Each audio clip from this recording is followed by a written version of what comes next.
Hi hello ನಮಸ್ಕಾರ. ನೀವು ನೋಡ್ತಿದ್ದೀರಾ ಭೂಮಿ ಭೋಜನಕ್ಕೆ ಸ್ವಾಗತ. ನಮಸ್ಕಾರ ಮ್ಯಾಮ್. ನಮಸ್ಕಾರ. ಬನ್ನಿ ಬೇಸಿಗೆ ರಿಟ್ರೀಟ್ಗೆ ಸ್ವಾಗತ ನಿಮಗೆ. ನಮ್ಮ ಇವತ್ತಿನ ಈ ರಿಟ್ರೀಟಲ್ಲಿ ಭೂಮಿ ಭೋಜನ ಸೆಗ್ಮೆಂಟಲ್ಲಿ ಒಂದು ಒಳ್ಳೆ ಶಂಕು ಹೂವಿಂದ ಹರ್ಬಲ್ ಟೀ ಮಾಡಿಕೊಡ್ತೀನಿ ನಿಮ್ಗೆ. ಈಗ ಬನ್ನಿ. ಒಳ್ಳೆ ವೆದರ್, ಮಳೆ ಕೂಡ ಬರ್ತಾ ಇದೆ. ಹೌದು, ಮತ್ತೆ ಮಳೆ ಅಂತಲ್ಲ, ಇದು ಪ್ರತಿದಿನ ಮಧ್ಯಾಹ್ನ 11 ಟೀ ಅಂತ ಕುಡಿತೀವಲ್ಲ, ಸೊ 11 ಟೀ ಅನ್ನೋದಲ್ಲ, ನಾವು ಪ್ರತಿನಿತ್ಯ ಒಂದೊಂದು ಹರ್ಬಲ್ ಟೀ ತಗೊಂತ ಹೋಗ್ಬೇಕು. ಒಂದೊಂದಿನ ಒಂದೊಂದು ಹೂವಿಂದು ಅಂತ. ಸೊ ಆಹಾರದಲ್ಲಿ ಇದು ಒಂದು ಸ್ಕೆಡ್ಯೂಲ್ ಅಂತ ಹಾಕೊಂಡು ತಗೋತ ಹೋಗ್ಬೇಕು. ಸೊ ಇವತ್ತು ಶಂಖಪುಷ್ಪದ ಟೀನ ಮಾಡಲ್ಲ ಮ್ಯಾಮ್. ಇದು ಕೋಲ್ಡ್ ಆಗಿರ್ಬೋದು, ಕಫ ಆಗಿರ್ಬೋದು, ಬಟ್ ಅದು ತುಂಬಾ ಒಳ್ಳೇದಲ್ಲ ಅದಕ್ಕೆ? ಹೌದು, ತುಂಬಾ ಒಳ್ಳೇದು. ಸೊ ಈ ಟೀ ಇವತ್ತು ಮಾಡೋಣ.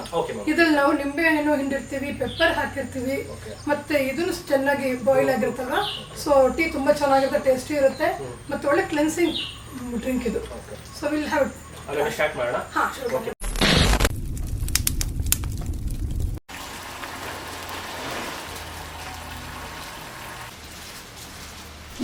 ಕುದಿಸ್ಕೊಂಡು ಶಂಕು ಹೂವು ಹಾಕಿ ಕುದಿಸ್ಬಿಟ್ಟು ತಂದಿದ್ದೀನಿ. ಇವಾಗ ಇದಕ್ಕೆ ನಾನು ಉಪ್ಪು ಹಾಕಿದ್ದೀನಿ, ಚಿಟಕಿ ಉಪ್ಪು ಹಾಕಿ 1 ಚಮಚ ಸಕ್ಕರೆ ಹಾಕಿದ್ದೀನಿ. ಇದನ್ನು ಹಾಕಿ ನಿಂಬೆಹಣ್ಣು ಹಿಂಡಬೇಕು. ನಿಂಬೆಹಣ್ಣು ಹಿಂಡಿದಾಗ ಅದು ಟೇಸ್ಟು ಹೌದು, ಮತ್ತು blue turns to purple, chemically reaction ಅದಾಗತ್ತಲ್ವ, ಅದು ಅದೇ ಥರ ಇದು ಬ್ಲೂ ಹೂ ಬಂದ್ಬಿಟ್ಟು ಇವನು ಪರ್ಪಲ್ ಕಲರ್ ಟರ್ನ್ ಆಗುತ್ತೆ. ಇವಾಗ ನಮ್ಮ ಟೀ ರೆಡಿ, ಎಲ್ಲ ರೆಡಿ ಆಯಿತು. ಇವಾಗ ಸ್ವಲ್ಪ ಸ್ಟ್ರೈನ್ ಮಾಡಿಕೊಂಡು ಲೋಟಕ್ಕೆ ಬಗ್ಗಿಸ್ಬಿಡ್ತೇನೆ. ಇದೆಷ್ಟು ಗೊತ್ತಾ, 2 ಮಿನಿಟ್ಸು ಬೇಡ, ಯಾರು ಬೇಕಾದ್ರೂ ಮಾಡ್ಬೋದು. ಇದು ತುಂಬ ಒಳ್ಳೆಯದು. ಹಾಂ, ತುಂಬ ಆರೋಗ್ಯವಾಗಿರುತ್ತೆ. ಮತ್ತು ಪ್ರತಿದಿನ ಅಷ್ಟೇ ನೀವು ಒಂದಲ್ಲ ಒಂದು ಹಬ್ಸ್ ಮಾಡ್ಕೊಂಡು ಮಾಡ್ತಾ ಹೋಗಿ, ತುಂಬ ಒಳ್ಳೇದು ಆರೋಗ್ಯಕ್ಕೆ. ನೋಡಿ, ಹೂನು ಇಟ್ಟಿದ್ದೀನಿ, ಒರಿಜಿನಲ್ ಹೂನು, ಮತ್ತು ಇದ್ರದ್ದು ಕಲರು ನೋಡಿ. ಇನ್ನೊಂದು ಡೌಟ್ ಇದೆ, ಇದನ್ನು ಯಾವ ಟೈಮ್ ತಗೋಬೇಕು? ಬೆಳಗ್ಗೆನಾ, ಮಧ್ಯಾಹ್ನ, ರಾತ್ರಿ? ಬಿಫೋರ್ ಫುಡ್ ಅಂತ ಇರುತ್ತಲ್ವ, ಮಧ್ಯಾಹ್ನ ಟೈಮು, ಅದು ಒಳ್ಳೆ ಟೈಮು. ಯಾಕಂದ್ರೆ ನಮ್ಗೆ ಅವಾಗೇನೋ ಬೇಕು ಅಂತ ಇರುತ್ತೆ, ಸುಮ್ಮನೆ ಅವಾಗ ಹೊಟ್ಟೆ ಕ್ಲೆನ್ಸ್ ಮಾಡ್ಕೋಬೇಕು, ಬೇರೆ ಹೊಟ್ಟೆ ತುಂಬಿಸ್ಕೊಂತ ಹೋಗೋದಲ್ಲ. ಸೊ ಅವಾಗ ಈ ಥರದ್ದೆಲ್ಲ ತಗೊಳ್ಳೋದು, ಹಣ್ಣು ತಿನ್ನೋದು, ಇದೆಲ್ಲ ಮಾಡೋದಿದ್ರೆ ಒಳ್ಳೇದು. ಮತ್ತೆ ಮೆಣಸು ಹಾಕಿದ್ದೀನಿ ಸ್ವಲ್ಪ. ಲಾಸ್ಟಲ್ಲಿ ಫೈನಲ್ ಆಗಿ ಮೆಣಸು ಹಾಕೋಬಹುದು, ಚೆನ್ನಾಗಿರುತ್ತೆ. ತಗೊಳ್ಳಿ. Thank you so much ma'am. Thank you. So ಶಂಕು ಹೂವಿಂದು ಬಿಸಿ ಟೀ ರೆಡಿ ಇದೆ, ಟ್ರೈ ಮಾಡಿ. ಪ್ರತಿದಿನ ಮಾಡ್ತಾ ಇದ್ದೀನಿ.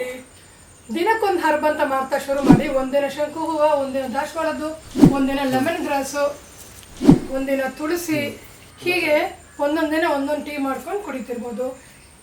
ಆರೋಗ್ಯಕ್ಕೆ ತುಂಬ ಒಳ್ಳೆಯದು. ತುಂಬಾ ಚೆನ್ನಾಗಿದೆ. ಸೊ ನಮ್ಮ ಆಡಿಯನ್ಸ್ಗೆ ಹೇಳ್ಬಿಡಿ ಒಂದ್ಸಲ ತಗೊಳಕ್ಕೆ. ತುಂಬಾ ಚೆನ್ನಾಗಿದೆ, ದಯವಿಟ್ಟು ಮನೆ ಟ್ರೈ ಮಾಡಿ ಒಂದ್ಸಲ.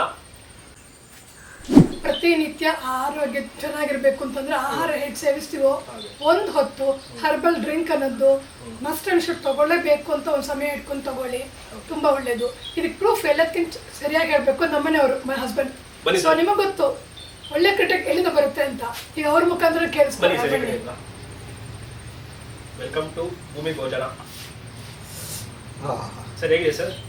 ತುಂಬಾ ಚೆನ್ನಾಗಿದೆ, ತುಂಬಾ ಚೆನ್ನಾಗಿದೆ. ಸೊ ನಿಜವಾಗ್ಲೂ ಕುಡಿತಿರ್ಬೇಕು. ಹಾಗಾದ್ರೆ ಒಂದ್ಸಲ ಮನೆ ಟ್ರೈ ಮಾಡಿ, ಕುಡೀರಿ, ಎಂಜಾಯ್ ಮಾಡಿ. ಹೌದು, ದಿನ ಮಾಡಿ. ಸ್ವಲ್ಪ ತಲೆಗೆ ಇತ್ತು, ಇದು ಕುಡಿದ್ಮೇಲೆ ಹಾಯ್ ಅನಿಸ್ತದೆ. ನೀವು ಟ್ರೈ ಮಾಡಬೇಕು. ಥ್ಯಾಂಕ್ ಯು ಮಾಡಿ. And herbal, having herbal every day is a must.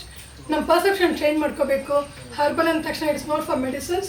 Herbal ಅನ್ನೋದು ಆಹಾರದ ಒಂದು ರೀತಿ ಅಂತ ದಿನ ಸೇವಿಸಬೇಕು. ಸೊ ಅವಾಗ ನಾವು ಕಾಯಿಲೆ ಬಂದಾಗ ಡಾಕ್ಟರ್ ತಗೊಳ್ತೀವಲ್ಲ, ಅದು ಅವಾಯ್ಡ್ ಆಗುತ್ತೆ, ಆರೋಗ್ಯವಾಗಿ ಉಳಿತೀವಿ ಅನ್ನೋದು ನಾವು ಕ್ಯಾರಿ ಮಾಡಬೇಕು.